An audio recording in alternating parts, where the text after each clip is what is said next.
Welcome once again into the series of 820 episodes about resilience.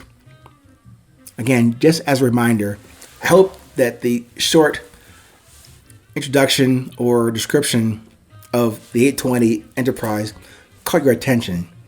Not very long or elaborate preamble, but the 820 is meant to reflect the 500 seconds I want to share with you in these episodes. Essentially, less than 10 minutes out of your day that I know is jam-packed with things to do, places to be, obligations to fulfill. But I'm asking you, I know it's a big ask, to take those 10 minutes out as you're doing something else, maybe in the background, but hopefully something piques your attention as you're doing something else to bring you back, which is my ultimate intention, to keep you in the present moment. Not yesterday, not tomorrow, this present moment. Let's call this topic today For a Windy Day. Or we could say a rainy day. So rainy day, windy day, sunny day. I guess the common denominator there is day, but what's the difference between being windy, rainy, sunny, overcast day? What's the difference or inference to make that statement with an adjective in front of that word day? So I guess I'm throwing more questions out at you to say or ask you, do you act, believe, or behave depending on the weather? The external type of weather. Is that what drives you to act, believe, think, observe, communicate, all based on the weather? What about your internal climate and condition? Does that change like the outside weather?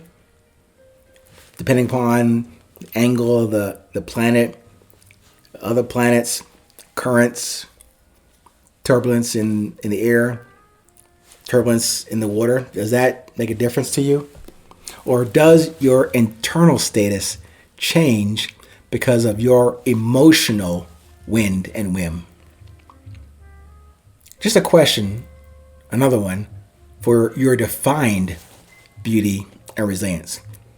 If you've been with me for a couple of different episodes, you know I emphasize and focus on defining or offering you definitions, according to me, on the terms resilience, beauty, presence, leading. But those are just examples.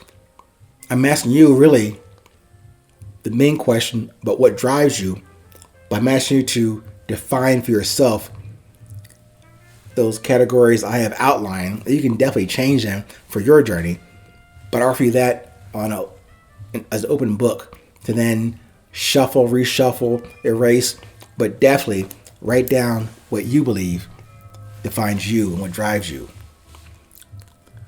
So this whole thing today and this conversation is a question for your defined beauty and resilience.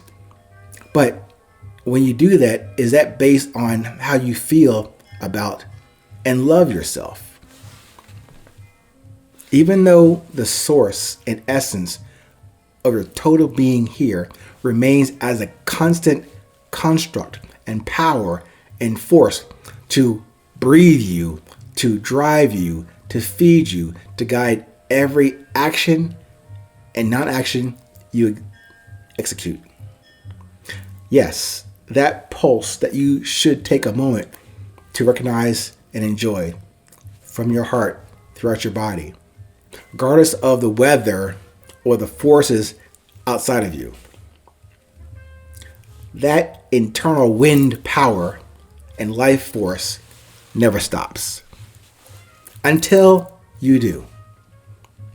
Until you stop to address it, to maintain it, to service it, you and your higher power or calling, addressing your purpose, message, and voice. You stop doing that, then you stop. But that foundation, that infrastructure that brought you here and pushes you forward to each day, that never stops. It's worthwhile not just putting your attention in it, not just putting your presence in it, or even if you define your presence as, oh, I'm aware of this, ergo, therefore, I am present. Remember, when I close out these podcasts, I always say or ask you to stay present and current. But those nice, not so fluffy words, but I have defined those as well. But even those words, I said about 2 months ago, even the term presence, which is key in the book, Resilience, the beauty of presence. But I came to the conclusion about 2 months ago, that really is not enough. I probably need to upgrade that book or write another one to refine, although I'm very proud of the content, context, and construct of that book. What I learned a couple months ago is presence by itself is beautiful. But really it's just the entry fee to take that presence that you have defined and confirmed and are aware of for yourself, and now you use that presence to produce something of value, something of quality, based upon what you know as a reason that you are here. As I've said before, your purpose, your message, your voice. That's what I'm trying to get us, remind myself, first of all, to share with you, and then us to communicate from that foundation, the common foundation. We all have it. I have taken the time to define it for myself, share those definitions with you. I hope they resonate with you, that then you would, not with me necessarily, but to communicate that to whoever you engage with every day, or even total strangers. That's what I'm trying to get as my emphasis for this discussion today. So even though all the chaos in this world, all those distractions, all those problems, all those disappointments, that's the wind out there. That's the windy day you're going to encounter as you enter into the external heavens and the external hells. But I'm asking you to bundle up for that windy day.